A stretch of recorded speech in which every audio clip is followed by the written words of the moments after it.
Hello every one. അപ്പം നമ്മൾ സ്കൂളിലൊക്കെ നമ്മുടെ മിസ്സുമാർ ചോദിക്കൂലേ, വലുതാകുമ്പോൾ നിങ്ങൾക്ക് ആരാകണമെന്ന്. അപ്പോൾ വലിയ കാര്യത്തിൽ നമ്മൾ പറയാറുണ്ട്, എനിക്ക് ഡോക്ടർ ആകണം, എഞ്ചിനീയർ ആകണം, സയൻറ്റിസ്റ്റ് ആകണം എന്നൊക്കെ അല്ലേ. സോ അങ്ങനെയൊക്കെ ആണെങ്കിൽ നമ്മൾ എന്ത് ചെയ്യണം? ഇപ്പം തൊട്ട് തന്നെ പഠിച്ചു തുടങ്ങണം അല്ലേ. ഇപ്പം നമ്മളെപ്പോഴും ആ എക്സാം എങ്ങനെയെങ്കിലേക്ക് ഒന്ന് പാസ്സായാൽ മതി എന്നോർത്തായിരിക്കും നമ്മൾ പഠിക്കുന്നത്. പക്ഷെ അങ്ങനെ പഠിച്ചാൽ പോരാ, നമ്മൾ ബേസിക് ആയിട്ട് കോൺസെപ്റ്റ് ഒക്കെ മനസ്സിലാക്കി വേണം പഠിക്കാൻ അല്ലേ. സോ അങ്ങനെ പഠിക്കാനായിട്ട് നിങ്ങളെ സഹായിക്കുന്ന ഒരു നല്ല കോഴ്സാണ് ഫൗണ്ടേഷൻ കോഴ്സ് എന്ന് പറയുന്നത്. സോ നിങ്ങൾ അറിഞ്ഞു കാണുമായിരിക്കും, നമ്മുടെ പാലാ ബ്രില്യൻ സ്റ്റഡി സെന്റർ അടുത്ത വർഷത്തേക്കുള്ള ഫൗണ്ടേഷൻ പ്രോഗ്രാമിന് ചേരാനുള്ള സ്ക്രീനിങ് ടെസ്റ്റ് അനൗൺസ് ചെയ്ത കാര്യം ഇല്ലേ. സോ സെപ്റ്റംബർ 29 ഓഫ്ലൈനായിട്ടും ഒക്ടോബർ 27 ഓൺലൈനായിട്ടുമായിരിക്കും ഈ എക്സാം നടത്തുന്നത്. സോ ഇപ്പം 7ാം ക്ലാസ്സിൽ പഠിക്കുന്ന 8ാം ക്ലാസ്സിലെ എക്സാം എഴുതാൻ വേണ്ടി പ്രിപ്പയർ ചെയ്യുന്ന മക്കൾക്ക് എന്തൊക്കെയാണ് പഠിക്കേണ്ടത്, അല്ലെങ്കിൽ ഏതൊക്കെ ഭാഗത്തു നിന്നായിരിക്കും മെയിനായിട്ടും ക്വസ്റ്റ്യൻസ് ചോദിക്കുക എന്നൊക്കെ ഡിസ്കസ് ചെയ്യാനായിട്ടാണ് മിസ് ഇപ്പോൾ വന്നിരിക്കുന്നത്. നമുക്ക് നോക്കാം ഏതൊക്കെ പോർഷൻസ് ആണ് നമുക്ക് കൂടുതൽ കോൺസെൻട്രേറ്റ് ചെയ്യേണ്ടതെന്നുള്ളത്. സോ ആദ്യത്തെ ടോപ്പിക് ഫൈബർ ടു ഫാബ്രിക്ക. ഒരു ഈസി ചാപ്റ്റർ അല്ലേ. എന്താണ് ഫൈബർ? നമുക്കറിയാം, ഒരു ഫുൾ ക്ലോത്ത് അല്ലെങ്കിൽ ഒരു ഫുൾ ഫാബ്രിക് ഒരു ചെറിയ ഫൈബറിൽ നിന്നുമാണ് സ്റ്റാർട്ട് ചെയ്യുന്നത് അല്ലേ. അപ്പോൾ ഈ ഫൈബർ തന്നെ നാച്ചുറൽ ഫൈബേഴ്സും ഉണ്ട്, സിന്തറ്റിക് ഫൈബേഴ്സും ഉണ്ട്. അതിൻ്റെ കുറേ എക്സാമ്പിൾസ് നിങ്ങളൊന്ന് അറിഞ്ഞു വെക്കുക. പിന്നെ ചില പ്ലാന്റ് ഫൈബേഴ്സ് ഉണ്ട്, കോട്ടൺ, ജൂട്ട് പോലെയുള്ള കുറച്ച് പ്ലാന്റ് ഫൈബേഴ്സിനെ പറ്റി നമ്മൾ പഠിക്കുന്നുണ്ട് അല്ലേ. സോ അത് എങ്ങനെയുള്ള സ്ഥലത്താണ് ഉണ്ടാകുക, അതിൻ്റെ ഏത് സ്റ്റെമ്മാണോ, റൂട്ടാണോ, ലീവ്സ് ആണോ, ഏതാണ് നമ്മൾ യൂസ് ചെയ്യുന്നത്, അങ്ങനെയുള്ള കാര്യങ്ങളെ പറ്റി ഒന്ന് നോക്കി വെക്കുക.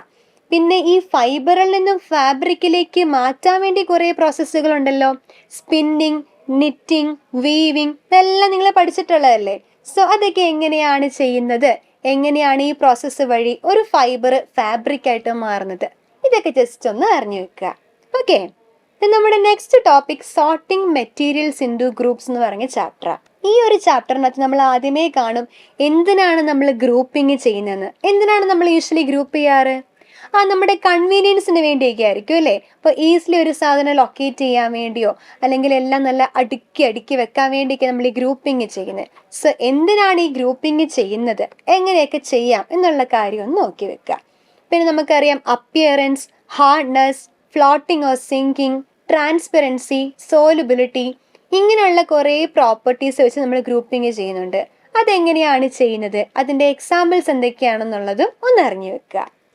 Then next acids and bases. ഈ ചാപ്റ്ററിൽ നമ്മൾ തുടക്കത്തിൽ തന്നെ കുറേ ഫുഡ് ഐറ്റംസ് കാണുന്നുണ്ട് അല്ലേ. ആ ഫുഡ് ഐറ്റത്തിൽ പ്രസൻറ്റ് ചെയ്തിരിക്കുന്ന ആസിഡ്സിനെ നമ്മൾ ഫെമിലറൈസ് ചെയ്യുന്നുണ്ട്. ഇപ്പം നമ്മുടെ എക്സാമ്പിളായിട്ട് പറയുകയാണെന്നുണ്ടെങ്കിൽ ലെമണിനകത്ത് സിട്രിക് ആസിഡ് ഉണ്ടെന്ന് അറിയാം. ഇപ്പം ടാമറിൻ്റിനകത്ത് ടാർട്ടാറിക് ആസിഡ്, അങ്ങനെ കുറേ ഫുഡ് ഐറ്റത്തിനകത്തുള്ള കുറേ ആസിഡുകളെ പറ്റി നമ്മൾ പഠിക്കുന്നുണ്ട്. ദെൻ ഈ ആസിഡ് അല്ലെങ്കിൽ ബേസിൻ്റെ പ്രസൻസ് തിരിച്ചറിയാൻ വേണ്ടി ഇൻഡിക്കേറ്റേഴ്സിനെ നമ്മൾ യൂസ് ചെയ്യുന്നു കണ്ടു അല്ലേ. ഇൻഡിക്കേറ്റേഴ്സ് നാച്ചുറലും ആകാം, സിന്തറ്റിക് അല്ലെങ്കിൽ ലബോറട്ടറി ഇൻഡിക്കേറ്റേഴ്സും ആകാം. അപ്പം ഏതൊക്കെയാണ് ആ ഇൻഡിക്കേറ്റേഴ്സ്, അല്ലെങ്കിൽ ഈ ഇൻഡിക്കേറ്റേഴ്സ് തരുന്ന കളർ ചേഞ്ച് ഏതൊക്കെയാണ്, ഇതൊക്കെ ഒന്ന് അറിഞ്ഞു വെക്കുക. ദെൻ ഒരു ആസിഡും ബേസും തമ്മിൽ കൂടിച്ചേരുമ്പം അവിടെ ഒരു ന്യൂട്രലൈസേഷൻ പ്രോസസ്സ് ഉണ്ടാകുമെന്ന് നമ്മൾ പഠിച്ചിട്ടില്ലേ. സോ എന്താണ് ന്യൂട്രലൈസേഷൻ, എങ്ങനെയാണ് ഇത് സംഭവിക്കുന്നത് എന്നുള്ള കാര്യവും അറിഞ്ഞു വെക്കുക. ദെൻ ഫൈനലി നമ്മുടെ എവറിഡേ ലൈഫിൽ നമ്മൾ കുറേ ആസിഡ്സും ബേസസും ഒക്കെ കാണുന്നുണ്ടല്ലേ. അത് ഏതൊക്കെയാണ്, അതിൻ്റെ കുറേ എക്സാമ്പിൾസ് ഒക്കെ ഒന്ന് നോക്കി വെക്കുക. Then physical and chemical changes. അപ്പോൾ ഫിസിക്കൽ ആൻഡ് കെമിക്കൽ ചേഞ്ചസ്, എന്താണ് ഒരു ഫിസിക്കൽ ചേഞ്ച്, എന്താണ് ഒരു കെമിക്കൽ ചേഞ്ച്, ഇത് മനസ്സിലാക്കി കഴിഞ്ഞാൽ നമുക്ക് എത്ര എക്സാമ്പിൾസ് തന്നാലും അത് ഫിസിക്കൽ ചേഞ്ച് ആണോ കെമിക്കൽ ചേഞ്ച് ആണോ എന്നുള്ളത് ഈസിലി മനസ്സിലാക്കാൻ പറ്റും. സോ അത് രണ്ടിൻ്റെയും ഡെഫിനിഷൻ ഒന്ന് മനസ്സിലാക്കി വെക്കുക. പിന്നെ ഒത്തിരി നമ്മുടെ എവറിഡേ ലൈഫിൽ നിന്നും കുറേ എക്സാമ്പിൾസ് ഉണ്ട്. ഒരു എക്സാമ്പിൾ തന്നിട്ട് അതൊരു ഫിസിക്കൽ ചേഞ്ച് ആണോ കെമിക്കൽ ചേഞ്ച് ആണോ അങ്ങനെയുള്ള ക്വസ്റ്റ്യൻസ് ഒക്കെ ചോദിക്കാം. ദെൻ നമ്മുടെ കെമിക്കൽ ചേഞ്ചിനായിട്ട് എക്സ്ട്രാ ആയിട്ട് പഠിക്കുന്ന റസ്റ്റിംഗ്, ഗാൽവനൈസേഷൻ, അതുപോലെ തന്നെ ഫിസിക്കൽ ചേഞ്ചിനകത്ത് ക്രിസ്റ്റലൈസേഷൻ, ഇതൊക്കെ എന്താണ് പ്രോസസ്സ്, അല്ലെങ്കിൽ ഇതിൻ്റെ കുറേ എക്സാമ്പിൾസ് നമ്മുടെ ഡെയിലി ലൈഫിൽ കാണുന്ന കുറേ എക്സാമ്പിൾസ് ഒക്കെ ഒന്ന് നോക്കി വെക്കുക. ദെൻ ഫൈനലി നമുക്ക് പഠിക്കാനുള്ള chapter water A precious resource എന്നുള്ളതാണ്. ഈ ചാപ്റ്ററിൻ്റെ തുടക്കത്തിൽ നമ്മൾ കുറേ വാട്ടർ റിസോഴ്സസ് കാണുന്നുണ്ട്. എവിടെ നിന്നൊക്കെയാണ് നമുക്ക് വാട്ടർ അവൈലബിൾ ആകുന്നത്, പിന്നെ ഈ വാട്ടറിൻ്റെ സൈക്കിൾ എങ്ങനെയാണ് നമുക്കറിയാം അല്ലേ. എങ്ങനെയാണ് മഴ ഉണ്ടാകുന്നത്, നമ്മൾ ഇവാപ്പറേഷൻ, കണ്ടൻസേഷൻ, ഇങ്ങനെ കുറേ പ്രോസസ്സൊക്കെ ഉണ്ട്. സോ വാട്ടർ സൈക്കിൾ നന്നായിട്ടൊന്ന് മനസ്സിലാക്കി വെക്കുക.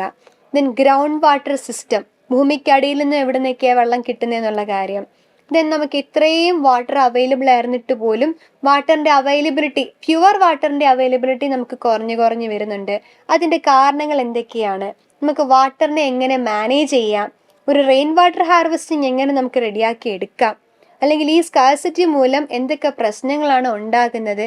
ഇങ്ങനെയുള്ള കുറേ കാര്യങ്ങളുണ്ട്. സോ ഈ കാര്യങ്ങളെല്ലാം നിങ്ങൾ അടിപൊളിയായിട്ട് പഠിച്ചു വെക്കുക. വളരെ സിമ്പിൾ ടോപ്പിക്സ് ആണ്, നമ്മുടെ എവറിഡേ ലൈഫിൽ കാണുന്ന ടോപ്പിക്സാണ്. സോ ഈ കാര്യങ്ങളെ പറ്റി നന്നായിട്ടൊന്ന് മനസ്സിലാക്കി വെച്ച് ഇപ്പോഴേ തൊട്ട് നന്നായിട്ട് പഠിച്ചു പോവുക. എന്നിട്ട് നമ്മുടെ എക്സാം നല്ല അടിപൊളിയായിട്ട് എഴുതുക. നമുക്ക് അടുത്ത വർഷം ഇവിടെ ബ്രില്യൻറ്റി വെച്ച് നമുക്ക് നേരിട്ട് കാണാം. അപ്പം എക്സാം എഴുതാൻ പോകുന്ന എല്ലാ കുട്ടികൾക്കും ഓൾ ദി ബെസ്റ്റ്. എൻട്രൻസ് സംബന്ധമായ വാർത്തകളും അപ്ഡേഷനുകളും ഏറ്റവും വേഗം ആധികാരികമായി അറിയാൻ ബ്രില്യൻ സ്റ്റഡി സെന്റർ പാല യൂട്യൂബ് ചാനൽ സബ്സ്ക്രൈബ് ചെയ്യുക, ബെൽ ഐക്കൺ അമർത്തുക, ഈ വീഡിയോ മറ്റു സുഹൃത്തുക്കളിലേക്കും മാക്സിമം ഷെയർ ചെയ്യുക.